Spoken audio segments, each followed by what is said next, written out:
Welcome, everybody. And we have a really awesome class here called Preforeclosure Goldmine. First of all, I want to welcome you and also congratulate you for joining us to learn about this topic, right? How do we find the gold? How do we dig the gold in pre-foreclosures? And, maybe some of you are wondering, what does pre-foreclosure even mean? We're going to answer all that. And we also we update our content on a regular basis periodically. And what we have added now is some recent case studies, which I thought is going to add a lot of illustration, right, to kind of show how exactly a deal gets done, along with some illustration of the concepts. And we hope you enjoy it too. So now, without further ado, let's get started. We have quite a lot of content to go over today. So talking about pre-foreclosure, we need to understand foreclosure auctions. So at foreclosure auctions, depending on where you are, it could happen every month, or it could be every week as well, depending on what state you're in. And it allows the bank or tax authorities to auction off properties that are late on payment. And this is, a great place to get deals. You get 50 to 75% off of the market price. We personally know folks that are buying houses at 35 cents to $1, and it's a really, really good deal. If you haven't been to a live auction, I highly encourage you to join one and experience it yourself. It is a big event and a true sight to be seen. And depending on how your county organizes it, some could be online. If it's in person, I think it's a better experience. There could be multiple trustees kind of auctioning off these houses at the same time, so it's kind of like a circus. And things can be pretty chaotic too. And so now, if you are serious about bidding at these auctions, we have a class on foreclosure and the top 10 tips on what you need to know in order to win these bids. And in this case, if you are interested in bidding on the property, you have to find a trustee and make sure you don't miss it when the trustee is auctioning off the property. Now, also, if you are participating in these auctions, you have to be ready to pay on the spot to when you win the bid. And what you need to do is to have a whole bunch of cashier's checks. You kind of need to have that capital in place in order to bid at the foreclosure auctions. It could be a little bit more capital intensive for beginners. And I have a video I'm going to show here just kind of show you what a live auction looks like. And excuse the audio, the low audio volume. Okay, so that's all I had. Now, what was happening is that the lady was announcing a disclaimer before the auction starts. It was loud and it was hard to hear.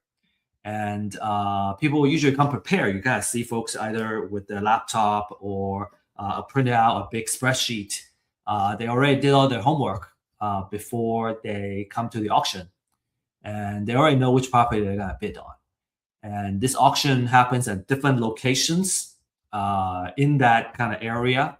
And so you kind of need to know where to go, where the trustee is, and kind of go to them when it's time to bid.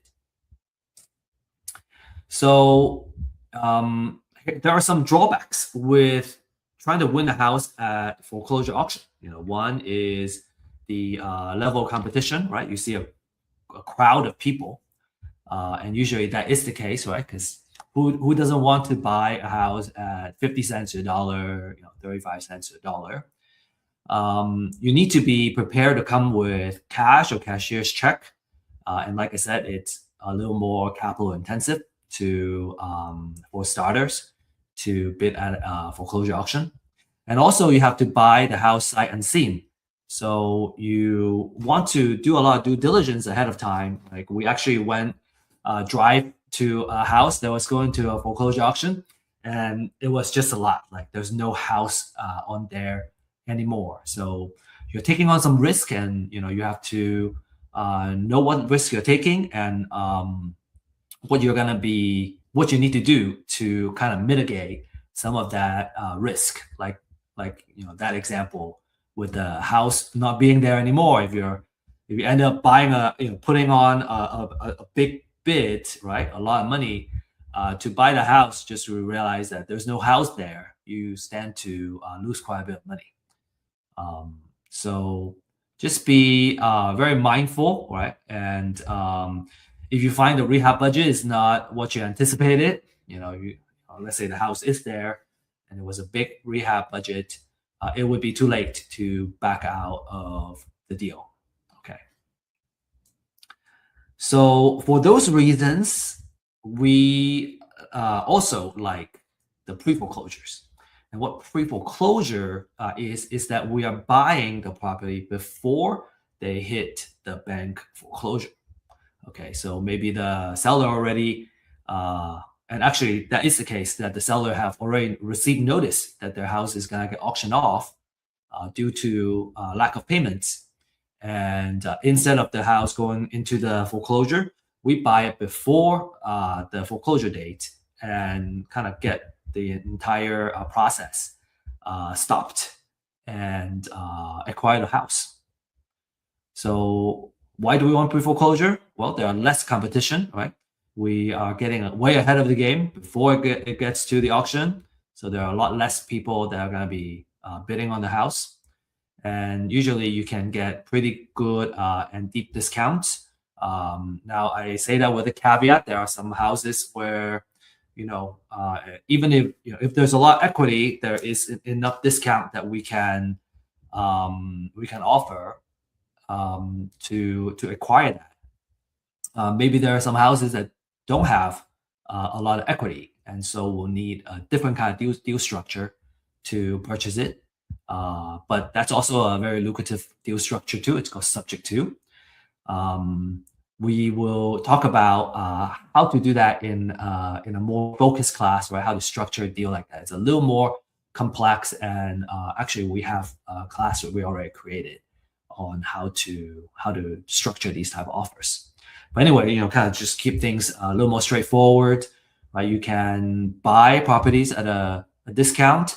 The seller usually, they have this deadline with the foreclosure date coming up, and they are looking for alternatives. If they have to go into foreclosure, the credit gets dinged for 7 years. Not to mention that they're going to lose the house, and so they're looking for that kind of what's a better alternative to losing the house in foreclosure. And so you have a lot of negotiation power as the seller, and you get to, as the buyer, and you get to directly negotiate with the seller. All right, and usually our first appointment, right, it would be to meet the seller. Obviously you can buy a sight unseen and all that. We have done that. I do find it, and in my case study too, I do find it better to build a relationship if we meet the seller in person, right? Really build a relationship. We can also walk the house, come up with a rehab budget, and make sure that our offer accounts for what it takes to rehab the property. Okay, a lot of advantages, right? The bottom line is a lot of advantages for the pre-foreclosures. Now, in just the last 30 days, tons of distressed houses out there, right? The question is not about, okay, I can't find houses that are distressed and discounted, but actually it's about how we can get access to this type of information. You can find lots of houses distress, right, going into pre-foreclosure. And real estate as an asset is not very liquid. And so to find a good deal and buy it under market value, what we have to do is to find folks, sellers that are motivated to sell and cash out very quickly. So these motivated sellers are, because they have so many other problems in their lives, they're not as price sensitive as a retail seller. And that means you have a lot of negotiation power and you can buy the property at a really good price. And in terms of the distress, right? If we just focus on the pre-foreclosures, almost 9,000 of those distress houses are pre-foreclosures. And pre-foreclosures is one of those cases where the seller, right, really needs to sell. They have that deadline on the foreclosure auction date, and it could be in the coming month or the next week. So they're very motivated to sell and kind of minimize the loss. A lot of our investors have made a fortune by really focusing on these pre-foreclosure leads. And this is because there are plenty of these, right? And there are plenty of these every single month that come up. And so with these opportunities, you can also, get your hand on the gold mine, right? The question is, how do we do it? How do we, find these houses? And how do we handle them? And we're going to go over that. Okay, so a couple of success stories that we will share here from some of our clients, right? This one is a $46,000 profit. We got another one, $85,000, and another one almost $89,000. Okay, and again, these are success stories. Not all the deals are gonna have such a big profit amount, but I guess some of we know that if we can acquire these houses, we can make some good amount of profit. Okay. And naturally, I hope you are excited about the rest of this class, which is about how to find the deals and how to win the deals, right? How do we make money? So at the end of this webinar, our promise is that you will understand the strategy of how to win these pre-foreclosure deals. These are kind of try and true methods, and like I said, we have case studies as well to kind of further some of the actual scenario of these deals. And this course is for new investors, right? If you're looking for a way to get started, pre-foreclosure is a really good way to get started. It can get you a lot of quick results.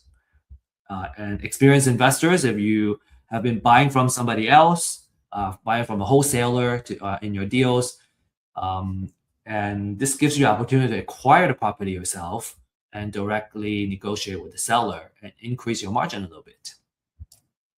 From an exit strategy standpoint, wholesale, fix and flip, or buy and hold at a big discount. These will all fit. And as a quick reminder, right, if you got distractions right now, maybe take a moment, turn those off, lock the space that you're in, right? So you can take good notes in the next hour or so, and feel free to use the chat to introduce yourself and connect with the folks that are in the same class. I have found that turning off notifications, right, and kind of removing distraction, taking good notes is really crucial to kind of being present and make the best out of our time. Like, we already made the time here, and so if we want to maximize, what we're gonna get out of this hour, let's do our best to pay as much attention as possible. Okay, let's make an effort.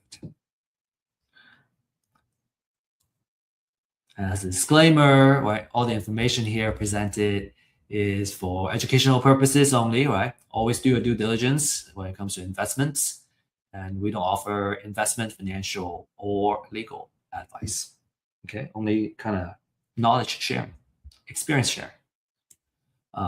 Quick quick info about myself. I had more hair back then, and now, I'm an executive partner of Real Estate IQ, and over the years, kind of acquire some expertise in, I think, what's translatable for this course is our marketing experience and the real estate data experience. And my background is in science and engineering, and I was always interested in real estate and the kind of passive income power of real estate. And I actually didn't know back at the time that just kind of by owning a cash flowing, right, money producing real estate asset, over time, a lot of wealth can build on that. And I share some of kind of the wealth building information in our other class on how to make money and build wealth in real estate. The struggle I had, and I still see it today, is that it was difficult to find the right knowledge, right? In how do we do real estate deals? It's a very niche type of knowledge. It was hard to get good information and good technology to help us do it. And then it was also hard to connect with mentors and fellow entrepreneurs, because I think when it comes to doing deals, every case is different. And so I always find myself having tons and tons of questions when we're just getting started. And so that was also a struggle. So that's why we established Real Estate IQ to solve these pain points, right? We offer webinars and classes. We also offer office hours to just kind of give everybody access on the information and also the support we need to do the deals. We have shared the deal finding data. We call it distress seller data. And that's very, very important when it comes to marketing. Or how do we get started? Like we need to start with the deals first. And so these are kind of exclusive type of distress seller leads that we can access and reach out to the owners and kind of generate our leads. And then we also offer a community of experts. Over the years, we have connected with a lot of coaches and mentors that can walk us through how to do deals along the way. So with all that said, let's really dive into the pre-foreclosure and how to do it. Now, the first thing we want to learn and understand is the foreclosure process, right? How does it work? This is going to give us the context that we need to understand when's the right time to do the outreach and all that stuff. So if we understand the foreclosure process, a lot of times we can also add a lot of value to these distressed homeowners, because they are very stressed, right? About, oh man, my house is gonna go into foreclosure. What am I gonna do? Well, this is the process. The typical process is that the borrower, right? Borrower is typically the same person as the homeowner, and they have more than 120 days of delinquent payments. And when that happens, so about 4 months, right? So when that happens, the lender will all order the trustee to send a letter of demand. And when that letter of demand is sent, the borrower has at least 30 days to pay back the delinquent payments. Or a notice of default and an intention to accelerate will get filed. After that 30 days, or after that curing period expires, the lender will file a notice of sale with the county, and this will happen at least 21 days before the next auction. So, as an example, if the notice of sale is filed today, it won't go into next month's foreclosure auction because it's less than 21 days, but it would be happening in the month after. So at least 21 days before the next auction. And then the property gets auctioned at the courthouse steps, between 10 a.m. to 4 p.m. It could also be online, like I said earlier. And so it will either sold to the highest bidder, or it would go back to the lender or the bank and become an REO. REO stands for real estate owned or bank owned property. Now, that's kind of the main process. A couple of key notes that we should also understand is that, let's say the auction has happened and the house has gone back to the bank or to the highest bidder. If the lender didn't recoup all the money that was on that mortgage, then the lender can still go after the borrower. What they would seek what's called a deficiency judgment on what is not being paid off, so they can continue to go back to the borrower, right, or the homeowner, which is a very bad situation for the homeowner. They lost the house, and now they stand to owe more money to the bank. The foreclosure auction would wipe out all the second liens, right, all the junior liens, but it doesn't eliminate debt. So all those junior lien holders can go after the borrower as well. And then there's federal tax, right, state tax, and other local tax liens. They will survive. And for those that have, let's say they won the bid, they still need to pay for those liens. So a lot of times, for those that are bidding at the auction, part of the due diligence that they do, aside from making sure the house is still there, is to make sure that they do the lien search, right? Do the lien research and make sure that no other liens are on there. That's a clear title. Otherwise, they win the bank lien, right? The lender lien, the mortgage lien, but they still owe other taxes. And you can still, not to say that, like, let's say it owes some tax liens, it may still be a good deal. I would just kind of subtract it from the highest bidding price that we bid on. So kind of the idea is, always do good title research. Okay, so that's kind of the aside, right, on the foreclosure process and some facts about the foreclosures. Okay, so next, let's talk about what properties are going to the foreclosure. Okay, so that's a really important topic. The one thing that you can always do is get a list, right? You can purchase a list, and there's a pre-foreclosure list. These are about to be foreclosed, and market price $200 to $300 a month.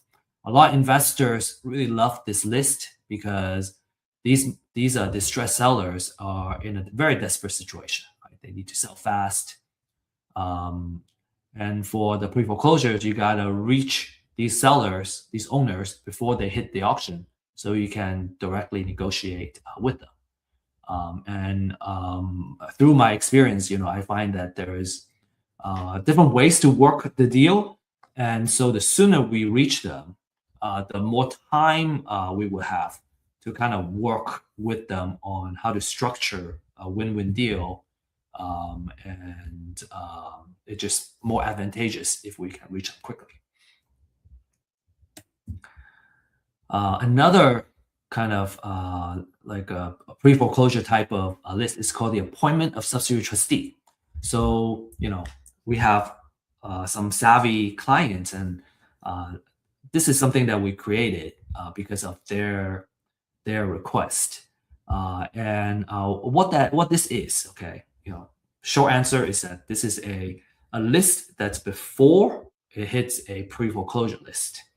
And the process of it, right? Remember on the foreclosure process, we talk about the lender will ask a ask the trustee to file some paper, right? Letter of demand and all that.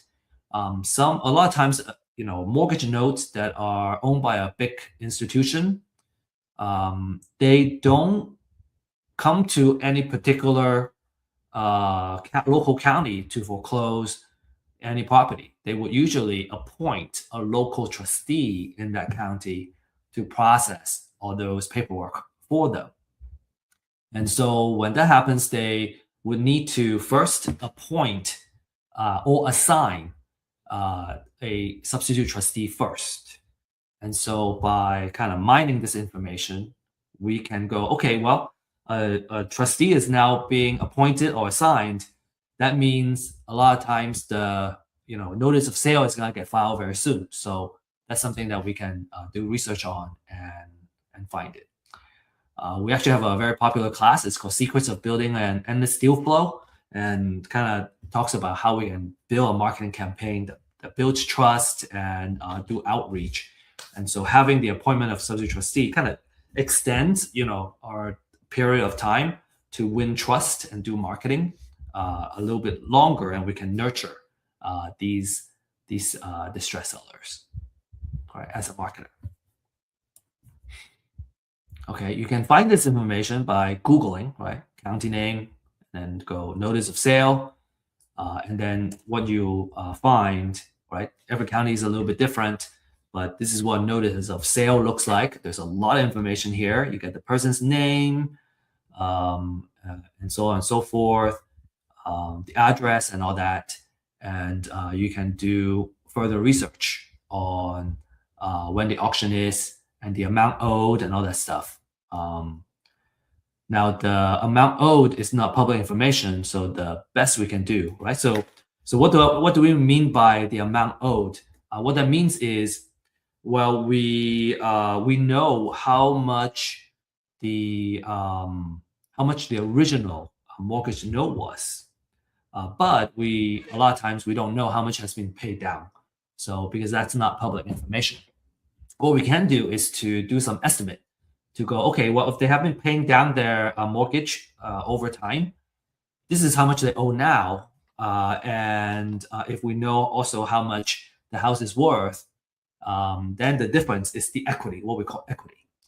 And equity is important because if we want to kind of buy properties, at a steep discount, I usually want to focus on the houses that have already have a lot of equity. They don't owe a lot of money, but and the house is worth a lot. So in a more kind of distressed situation like this, the owner is willing to sell at a big discount just to kind of get out of this foreclosure situation. So what do we do, right? On the motivate seller list, you can find this notice of sale information. It's public information. Usually our advice is, you can do it yourself. I certainly have learned how to do it myself, but it's more important that not to save money, but to learn the process, right? Because it's actually fairly affordable to buy the list. For most people, I would recommend just kind of outsource that. Like, why would we spend many hours every day to kind of capture and mine this data, while our time is best spent in doing the outreach and talking to the seller, right? Data mining doesn't pay us anything. It's the contract, right? Putting the house under contract, and then either selling a contract or acquiring that real estate piece of asset is the reason that we would make money. So, if you're curious, you can learn how it's done, but I truly don't recommend that you consistently do this work. It's a very kind of low value work for an entrepreneur. It takes 15 to 20 minutes to research per record, and then kind of just look at the sheer number of foreclosure filings for each kind of county or metropolitan area. You can see that it just very quickly becomes very overwhelming. And honestly, when I'm mining data myself, I don't want to talk to anybody because I'm just kind of focused on the information, being technical, and I'm not as social. And I think as real estate entrepreneurs, real estate investors, we want to focus more of our time in building trust with the seller and working with them. That's a much better use. So it's also important that we pay attention to the quality of these lists, right? We want to know how frequently it gets updated, right? And we call it the freshness of data, especially for pre-foreclosure because it's so time sensitive. I want it as fresh as possible, right? That's going to give me my first mover advantage.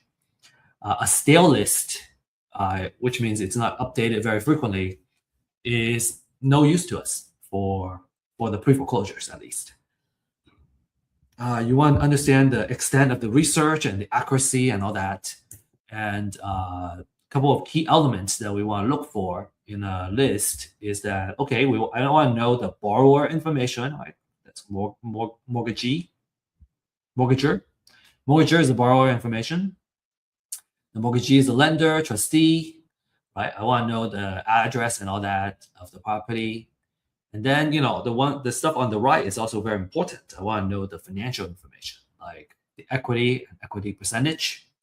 Like I said, this is mainly an estimate, because the unpaid balance is not public knowledge. It's only an estimate. But we would research a lot of this information, and it's kind of something that we can leverage right away, and we can use it as a filter, and then we can focus on just the ones with the type of equity or the type of loans that we want to work with. Okay, so then let's say you get get the list. We want to focus on a more manageable list, so we can filter it down. And a lot of times, the leads are quite expensive, but because we can acquire and we're mining all these data ourselves, and you can get access to these leads at a pretty affordable price. And so because of that, you can afford to kind of really focus on the type of leads that are most valuable for you. A couple of things that people like to filter on is maybe it's the address or the zip code that they want to focus on. It could be the, what's the assessed value or the appraisal value. Sometimes you don't want to go above a particular value, right? You want to focus on a particular sweet spot in terms of the pricing for you. It could be the type of equity. Maybe I want, really steep discount, and I want to focus on a particular type of equity, high equity. Or, the folks that want to do a subject to, maybe they want to have lower equity and just kind of focus on those. And you can also always do that. One thing I do want to mention is that when you have a smaller list, right, where you kind of filter those, now you have more marketing budget to market to each lead. As an example, let's say I have $1,000 a month of marketing budget that I can spend. If I focus on 100 leads, that means for 1,000, I can put $10 to market to each lead, right? So I have for $10 budget, I can do a lot of things. I can text, I can call, I can email, I can even send a few letters, right? Direct mail letters. Because $10, I can do a lot of things. But if I have $1,000 marketing budget and I have 1,000 leads I'm trying to market to, well, I only have $1 per lead. So I know I can't send out a direct mail because that's just one letter that already burns all my budget. And so, just as an example, maybe you want to spend more than $10 per lead, or you want to spend like $20 to market to each lead because you have such a nice filter list. So that's something to kind of pay attention to. And frankly, if I were to spend $20 per lead versus somebody that is spending $1 to market to a lead, I know I'm gonna win out because I'm gonna have much more ways to reach out to the same lead. Right? I hope that makes sense. Marketing is kind of, maybe to kind of make a comment coming back here is that when it comes to marketing budget, right? Marketing is kind of like a war, right? if I have more money to throw at something for a particular lead, I'm going to be more likely to win that lead than someone else that is spending a lot less than me. And so that's a comment I wanted to make. Okay, so let's talk about the marketing campaign, right? How, now we know who they are, right? We have a focus list. What do we need to do next? Well, let's talk about marketing campaign, right? How do we reach out to them? How do we win their trust? So if you enjoy this segment, make sure you take our class on the secrets of building an endless deal flow, right? We really focus on the actual marketing side of how to use our data. Okay, so one very common technique is called door knocking. So you show up at the door, you talk to them in person, and because you get that face-to-face time, you can build trust very quickly. And of course, the effectiveness of your campaign, really depends on the quality of the list, right? You want to make sure that your list and your data is fresh. You want to make sure that you get the information as quickly as possible, and that it's right, it's accurate.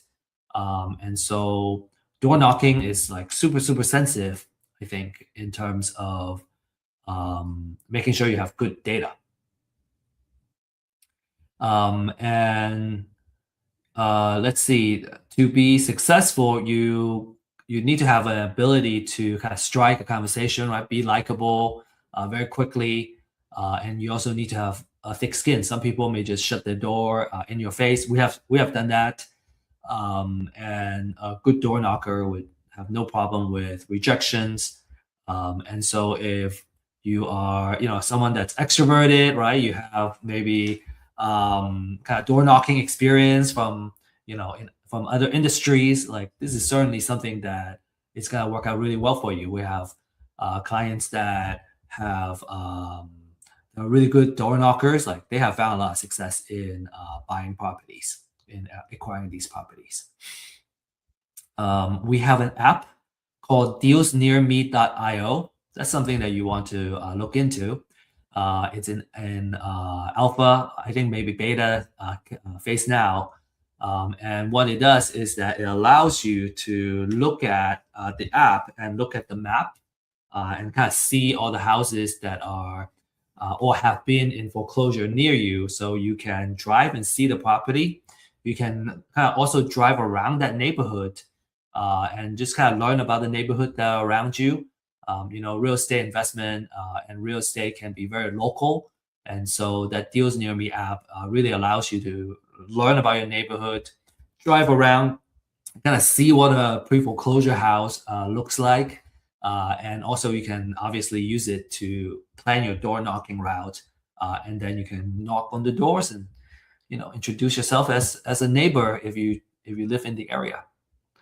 So really cool app that I want to highly recommend you to check it out and learn how to use it and give us some feedback also. Now, of course, door knocking may not be for everybody. I highly recommend that you try and do it, no matter if you're an introvert or extrovert. I think it gives you a lot of kind of learning and context. And by talking to them, you kind of understand how they feel. You can learn how to work with these type of distressed owners. If you're a little more introverted, maybe cold call is a little bit better method. So here we have a script here for you. I'm not gonna read this over, but maybe what you can do is to take a screenshot on the couple of questions that we have. And when you reach them, these would be some of the questions I want to find out is, learning about kind of their situation, what do they want to happen, and then another thing is what kind of condition is the house in, okay, so that we can do the rehab budget, which we're going to go over next. Okay, and then if you can't reach them, here's a voicemail script that you can use. again, you can just take a screenshot here and then practice using it. And then over time, you get so good, you don't need a script anymore. But in the beginning, you probably need a script to kind of get yourself familiar with what needs to be said and get some practice in. And I think my recommendation is that when you are just starting out, for example, just try to make, maybe making phone calls is not what you're used to. Well, just make one call a day. Just start practicing one call a day, and then over time, 5 calls a day. 10 calls a day. Make sure you have one quality conversation.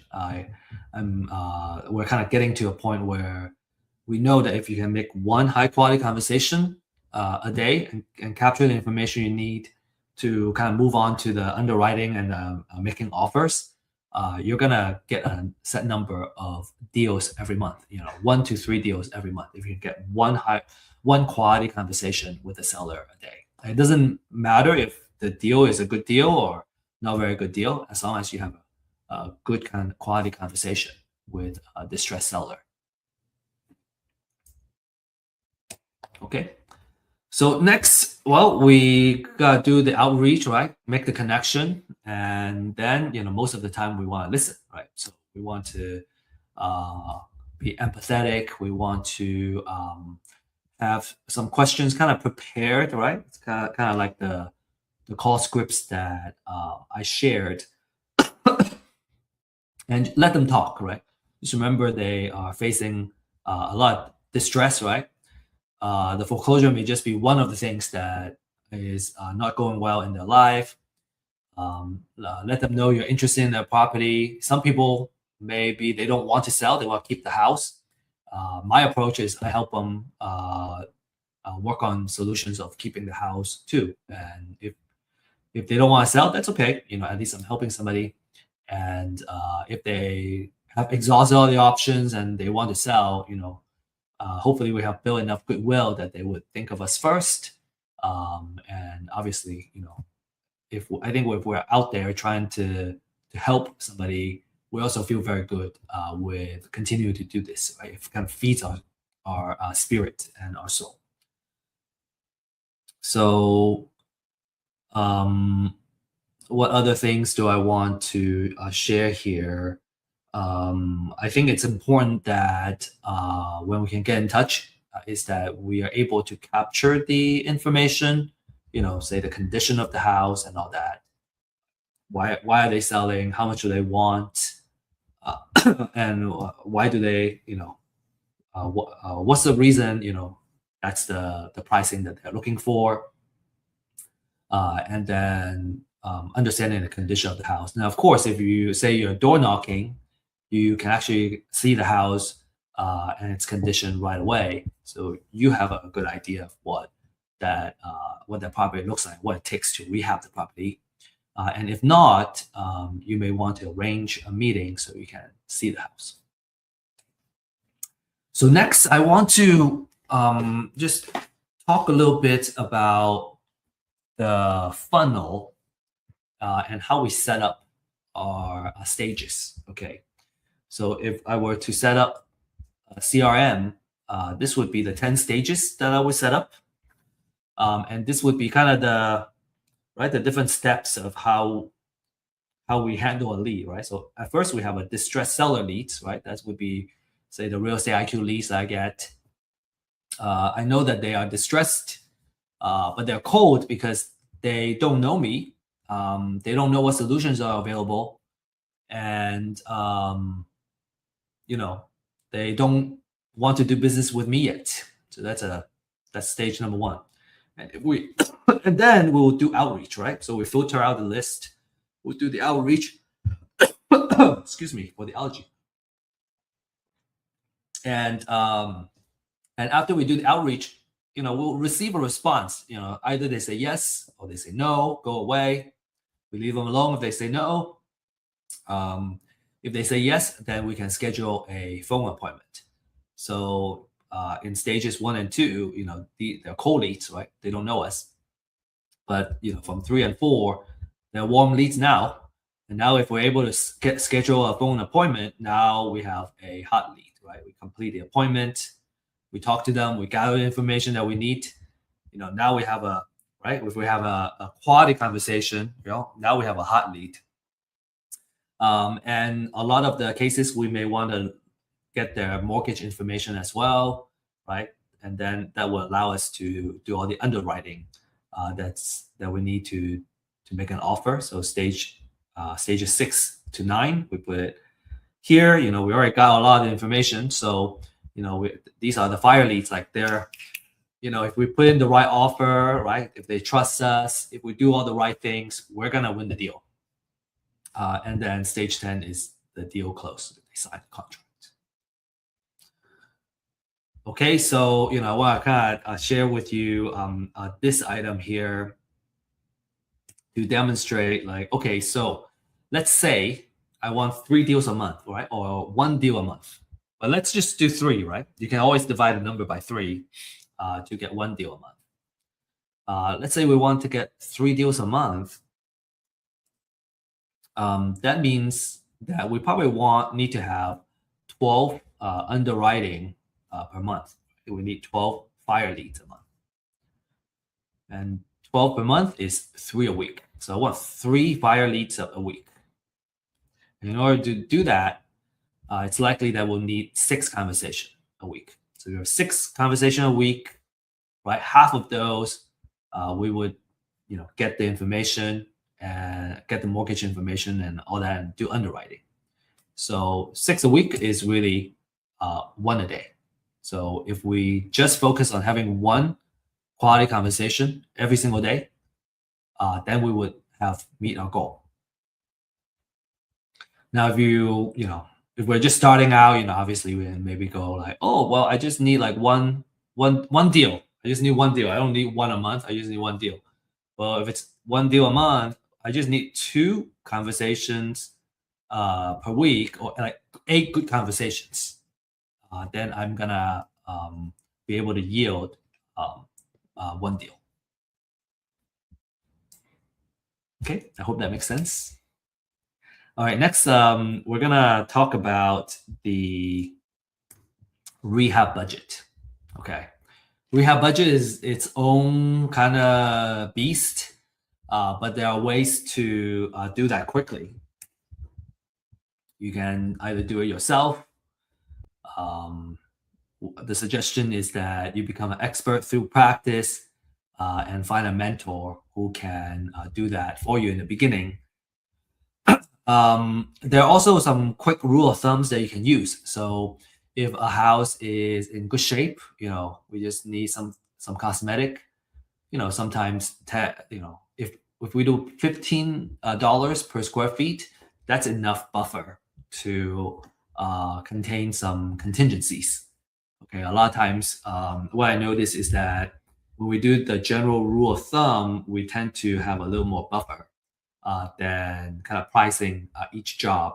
But we kind of do want to have some of that buffer just in case there is overrun. So $15 per square feet if it's light rehab. A mid-gray is about $30, and then a high end is about $50. And these numbers could change from time to time, right?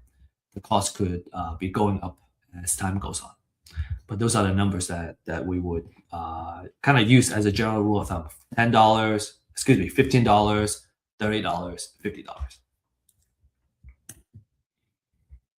Okay, and then next, we present the offer, we negotiate, and in my experience, I see that a lot of the distressed sellers, as long as we are paying attention to what they're looking for and what they're needing, and we structure the offer in a way that works out for them, a lot of times they will say yes. Maybe they're shopping around for different offers, but as long as we're able to solve their needs and it also works for our numbers, they are gonna say yes.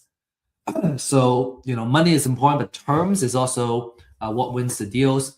And so it's very important about kind of structuring the deal so that it can solve their situation. And so, that's why having some creative financing, we mentioned subject to as an example, some creative financing type of deal structure, if the seller is open to that, can add a lot of flexibility in our offer. And we usually offer several options, cash option and a creative financing option. And when we presented them, there are a couple of choices for them to say yes to instead of like yes or no to an offer. So that's our approach at least. And then if they say yes, we put it in writing. We can have we can use some contract templates that we have. We can use the track contract template and so on and so forth. Okay, then let's say we put it under contract. Then we put it. Then there's maybe if we're gonna acquire, we're gonna need to figure out the funding side. But for sure, we're gonna need to be aware of potential title issues. And here we see it's very important to have relationship with investor-friendly title companies, right? The title companies that knows and understand how it works, how to work with investors. They're proactive in solving title issues. They have in-house real estate attorneys, and they understand owner finance and subject to, and so on and so forth. And then the last thing is closing, right? There will be last minute issues that may come up and that need to be addressed. So if you have a good contract and you already have trust established with the seller, you're gonna go through that final stage quick, kind of smoothly and close the deal. And now you won the deal. All right. Okay. So if you have any questions, feel free to ask, or join our office hours and ask there. I think that's probably an even better venue. And towards the end of this talk, I'm going to be sharing with you some events that you should be joining. For now, I want to show you this case study. I find it very, very interesting. So this is the Mart deal. This is a deal in the city of Mart. What was interesting and kind of caught my attention was that it was sitting on 20 acres of land, and the land is in the opportunity zone, which is a designated area where if you invest money in the opportunity zone, there's a lot of favorable tax treatments that you can benefit from. So that's what got our attention at first. And the owner comes from pre-foreclosure. He owes about $3,500 in back mortgage, right? So he was behind. Talking to him a little further, he wanted to sell. He bought it. I think about 10 years prior. 10, 12 years prior, and he still owes money. Turns out the mortgage that he has was a very high interest rate. Was 9% or 10%, something like that. And so, but because he held on to the property for a while, the property has increased in value. So he was able to build the equity, even though the mortgage principal amount, the principal loan has not gone up, but because the value has gone up now, he was able to sell some equity. He wanted to sell and then take care of some kind of family situation. The house needed AC replacement, septic, it needs new paint, and so on and so forth. So we had a rehab budget that we created, and then on top of that, he wanted to have 45 days to move out, and he wanted like 240,000, and the mortgage they owe was 105,000. So okay, so we got all the information, right? And what was interesting is that if we also saw some value of the land, the value of the land alone at $9,000 per acre with 20 acres, we're looking at about 180,000. So that kind of made the deal very interesting, because if you want 230 to 240 and the land itself is worth 180, maybe there's some margin there for us.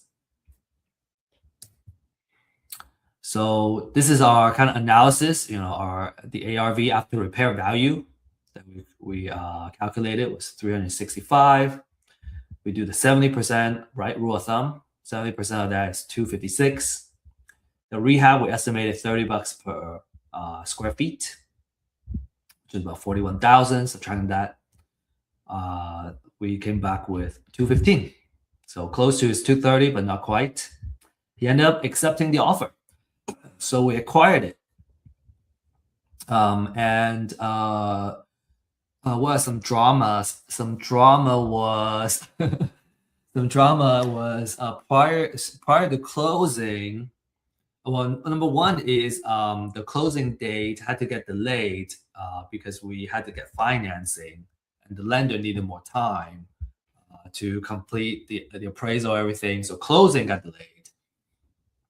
And then for the 45 days of staying back, we structure a lease back in the contract. So we held back some money from the 215 offer, and then we would pay them back. We would charge them rent during those 45 days. A negligible amount of rent, but we set it up so that beyond the initial agreed number of days, the rent gets much higher. So it creates incentive for them to kind of move out, because we need them to move out to start the work. And then we also found that during closing that the seller had other liens against him that he had to agree to kind of negotiate and get paid out before the closing could happen. And all of that needed to happen before the house goes into the foreclosure. So it was quite stressful for the seller. But all said, everything got done.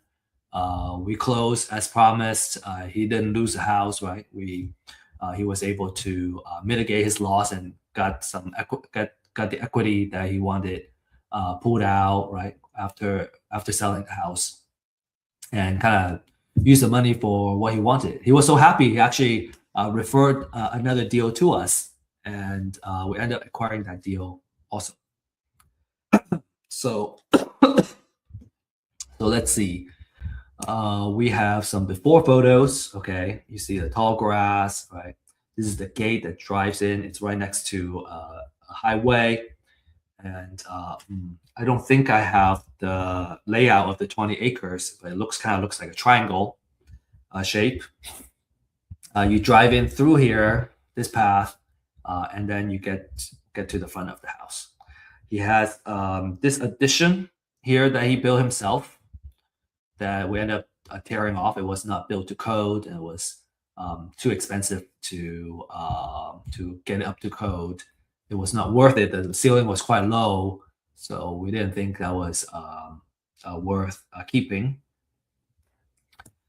These are the photos of the kitchen. We ended up, taking that island out and kind of rebuild the kitchen and relay out the area. And you can see the inside is, pretty dark. And we ended up, repainting that and just kind of open up the floor plan. So you're gonna see more photos. Okay, these are the bathroom. So what we see is, okay, there's quite a lot of equity that we can, it does fit the rule of thumb, and so it was worth acquiring. And also the upside is that it has 20 acres of land in the opportunity zone, so we have more potential of doing something with it. So this is one of the bedrooms. There are 3 bedrooms for this house.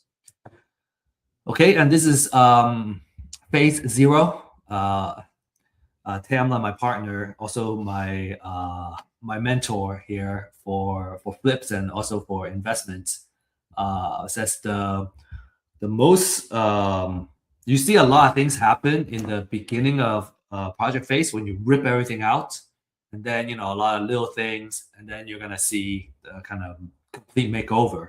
So this is kind of the phase of a lot of things getting ripped out. I think she calls it a demo phase. So we rip out the floor. We end up ripping out this kitchen and moving the sink to the other side of the wall and kind of open up that space. And that turned out to make a huge difference in how the house is laid out. So this is also kind of part of the phase, getting a lot of the everything that we don't want, get ripped out. We had the carpets, we ripped all those out. A couple more photos. This might be a repeat. Okay, and then on the outside, right? So this is phase one now. On the outside, we also try to improve it. And then you can see the inside where by this point, the island is taken off. And then all this got opened up. And the interior has been painted. So it's much brighter. It's looks like a fantastic, I guess, canvas to kind of build on top of. Okay, here, this was the kind of the self-built office, where this hole is. And what we're doing is that we change that wall into a window. It was just kind of open end, it just all opened up. We built a window, and then the next step was to kind of rip off that addition. Okay, this is the bathroom area.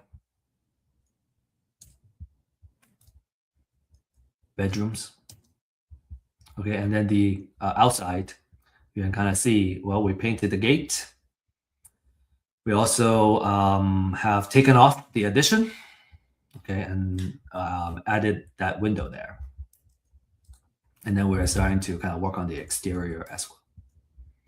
So inside, we're building the cabinets for the kitchen. At first, we were gonna keep the cabinets, and it turns out the cabinets were very old and flimsy, and so it makes more sense based on the price point that we are selling it at to have a higher quality kitchen cabinet.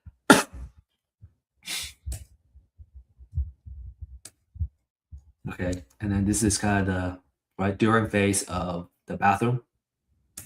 Okay, and it's kind of starting coming together. Okay, phase 3.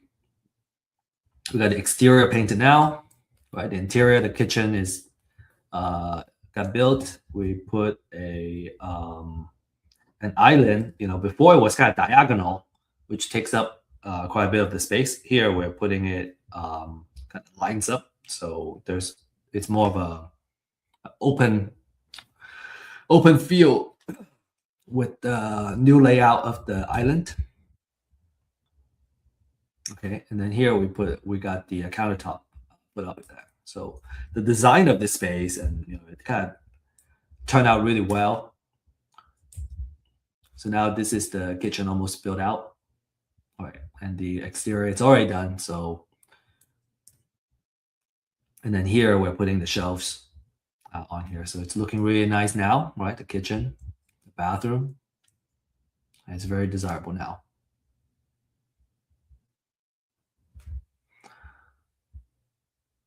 Okay, so kind of the next step is that, we financed it. We financed the purchase, decided to keep it. We could wholesale it too. And then either sell or refi. So the ARV is about 500,000 based on the quality of the rehab that we're putting it. Or we can do a 75% loan, right, to kind of pay it back. And now what we're looking at is, selling the house with a smaller acreage and then keeping the rest of the acreage for further development. So that's our case study. Okay, so as recap, we talked about the foreclosure process, right? And how to get and work the pre-foreclosure list. And then we also talk about the marketing stages, right? How do we set up and really start winning these deals? The next question is, how do we get started, right? How do I get started? So here are the 3-step process. Step 1, get a pre-foreclosure list. The more quality and essential research, the better. And that's what the Real Estate IQ off-market leads can offer you, right? We got the freshest data available. It's updated pretty much every day. So you get new leads that you can use every day. There is extensive research, including estimated equity. And then for a limited time only, you can still access this disruptive pricing. And, as we mentioned, it usually costs $200 to $300 a month to have this data for a metro area. And, we're pricing it at a much more affordable price. And so, if you're interested in kind of learning more, you can scan this QR code and request a demo. Next is, if you really want to do it, you gotta, I find it difficult not to have somebody I can call and ask question on, because even every single step of the way, I have so many questions. I don't know how to do something, and I didn't know how to do anything. And so, in the beginning, I had a lot of questions. And over time, I already learned it. I got those questions answered, and then I have, less questions.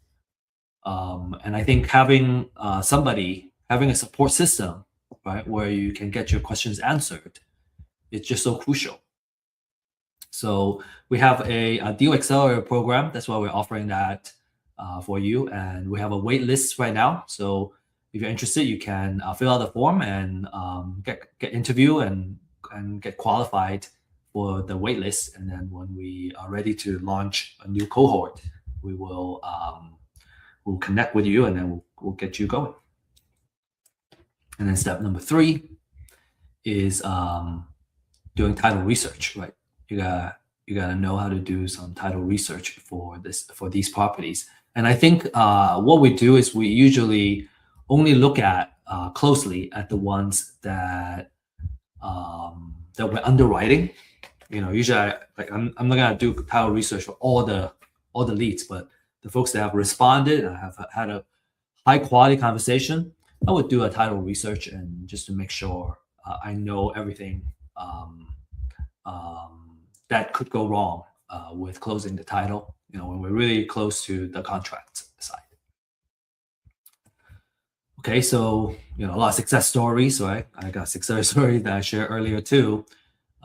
Jordan has made 2 deals, right? One deal, you can see the variation of profits. The first deal, 55,000. Second deal, 5,000. I would take 5,000. 5,000 is still a good profit. Salvador made $30,000. They got a pipeline of deals now. And then Ismail has created a system that he's consistently getting deals. So he's got a lot of transactions and a lot of deals through Real Estate IQ's leads. So again, this is the QR code that you can scan and fill out this form to talk to one of our data consultants, and learn how you can get started on getting this data.